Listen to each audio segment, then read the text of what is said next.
Good morning, good afternoon, good evening. This is Alan Burgos from the hashtag Walk with Lan channel. Welcome and welcome back to our channel. Guys, if you are not yet subscribed to our channel, please do it so now so that you can be a part of this growing family. Officially, we are now 10,573 subscribers. Thank you so much guys. God bless you all. Ang pag-usapan po natin today ay kasi may nag-comment po para ano lang tayo, no? Meron lang tayong may nag-comment po kasi sa ating parang isang post natin na sinasabi natin na hindi para sa alyansa ang Cavite.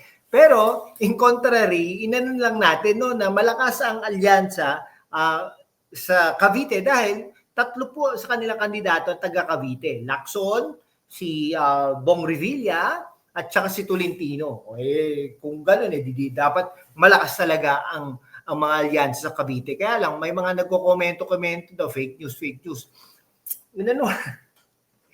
Ewan ko, minsan mag-iisip din tayo. No? Anyway, magandang araw sa inyong lahat. No? Ako si hashtag Walk with Lan at maligayang pagdating sa ating channel. Ngayon, tatalakayin natin ang isang mainit na paksa.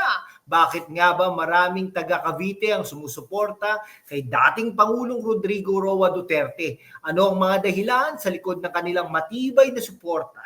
Sa video na ito, alamin natin mga nakakagulat na lihim kung bakit DDS ang Cavite. Yan Una, alamin natin kung ano ang DDS. Ang DDS ay nangangahulugang Duterte diehard, parang loyalista ni Marcos. No? Supporters, mga taong buong pusong sumusuporta sa dating Pangulo at sa kanyang mga patakaran. Sa Cavite, isang probinsya sa timog ng Maynila, malakas ang presensya ng DDS. Sa katunayan, ang nakaraang eleksyon, mataas ang boto para kay Duterte at sa kanyang mga kaalyado sa lugar na ito. Ngunit bakit ganito? Ano ang mga salik na nag-uudyok sa mga taga Cavite na maging DDS? May mga partikular bang patakaran o programa ni Duterte na direkta nilang naranasan o may mas malalim na dahilan? Sa video na ito, makakausap natin ang ilang yung mga nakausap lang natin unofficially mula sa mga ordinaryong mamamayan hanggang sa mga panayam ng mga ibang lokal na leader in the past upang alamin ang kanilang mga pananaw. Kaya samahan ninyo ako sa pagtuklas ng mga sagot sa mga tanong na ito. Maaaring may mga bagay na hindi natin inaasahan, mga lihim na bubuksan natin sa video na ito. Huwag palampasin ang bawat bahagi at siguraduhin manatili hanggang sa dulo para sa isang nakakagulat na revelasyon. Ngayon, pag-usapan natin ang kaunting background tungkol sa DDS at Duterte. Si Rodrigo Roa Duterte ay naging Pangulo ng Pilipinas mula 2016 hanggang 2022. Kilala siya sa kanyang matigas na kampanya laban sa krimen at droga na tinawag na War on Drugs. Pabor na pabor tayo dyan. Bagamat maraming sumusuporta rito, marami rin tumututol dahil sa mga kontrobersyal tulad ng extrajudicial killings di umano. Pero sa kabila ng mga ito, nananatili ang matibay na suporta mula sa maraming Pilipino kabilang ang mga taga Cavite.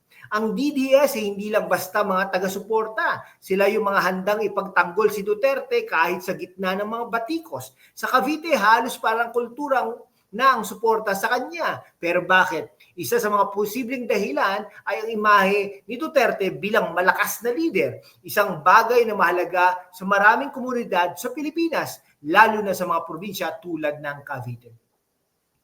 Ayon sa mga datos mula sa 2016 presidential election, si Duterte ay nanalo ng malaking porsyento ng boto sa Cavite, halos 80% sa ilang bayan. Kahit noong 2022, ang mga kaalyado niya tulad ng mga kandidato ng administrasyon ay malakas pa rin dito. Pero ang tanong, ano ang nasa likod ng numerong ito? May kinalaman ba ang kasaysayan ng Cavite o ang pamumuhay ng mga tao dito? Para mas maunawaan natin mga kababayan ko, kailangan nating tignan ang konteksto ng probinsya. Ang Cavite ay kilala bilang Land of the Brave, no? In the past nga, di ba? Dahil sa malalaking papel nito sa kasaysayan ng Pilipinas, tulad ng Rebolusyong Pilipino laban sa mga Kastila. Kaya't marahil ang mga taga Cavite ay may malakas na pagpapahalaga sa mga leader na nagpapakita ng tapang at determinasyon, katangian na nakita natin nila kay Duterte, no? Bago pa man dumating si Duterte, ang Cavite ay may mahalagang kasaysayan ng malakas na pamumunong lokal mula sa mga dynasty tulad ng mga Aguinaldo at Trimulya. Ang politika dito ay madalas na nakasentro sa mga pamilyang may impluensya. Pero nung dumating si Duterte, para nagkaroon ng bagong direksyon, ang suporta ng mga tao mula sa lokal na dynastiya patungo sa isang national na leader. Noong dekada 90s at 2000, ang Cavite ay naging sentro ng urbanisasyon mula sa mga dating bukirin, naging mga subdivision at industrial zones. Kasabay nito, dumami ang krimen at droga sa ilang lugar. Kaya naman, nung pinangako ni Duterte ng paglilinis ng krimen, maraming residente ang nakakita rito ng pag-asa para sa may ligtas na komunidad. Pero hindi lang yon. Ang Cavite may malaking populasyon ng mga overseas Filipino workers at middle-class families. Ang mga patakaran ni Duterte tulad ng Build program ay nagdala ng mga proyekto tulad ng LRT extension sa Cavite, bagay na direkta nilang naramdaman. Narito ang mga ibang isang tricycle driver mula sa Dasmariñas, Cavite, pangalanan natin Mang Juan, inano natin, kasi po nung naging pangulo siya, naging tahimik ang barangay namin.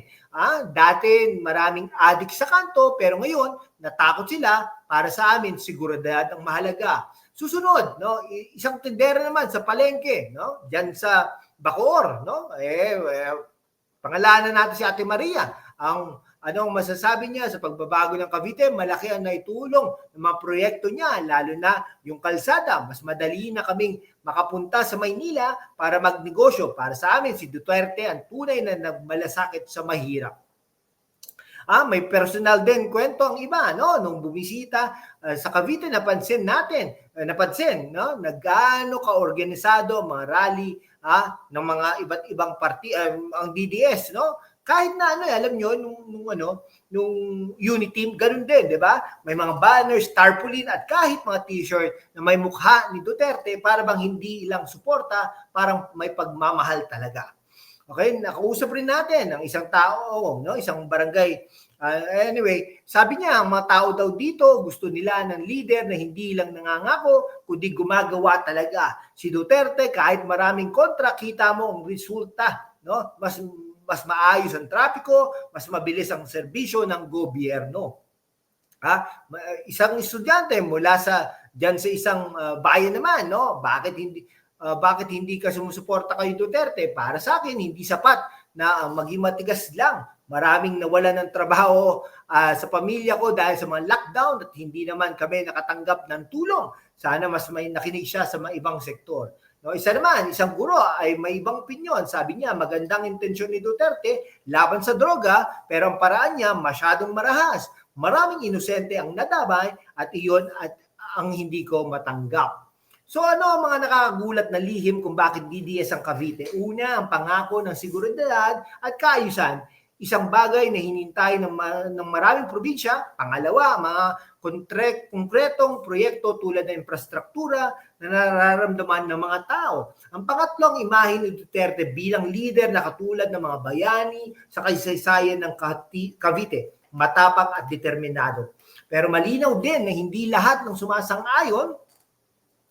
Ang Cavite ay tulad ng buong Pilipinas ay may magkakaibang pananaw. Kaya naman, ikaw, ano ang sa tingin mo? I-share mo sa comments ang opinion mo. Huwag kalimutang mag-subscribe, mag-like at i-hit ang notification bell para sa susunod na video. Salamat sa panonood, kaibigan, at hanggang sa muli.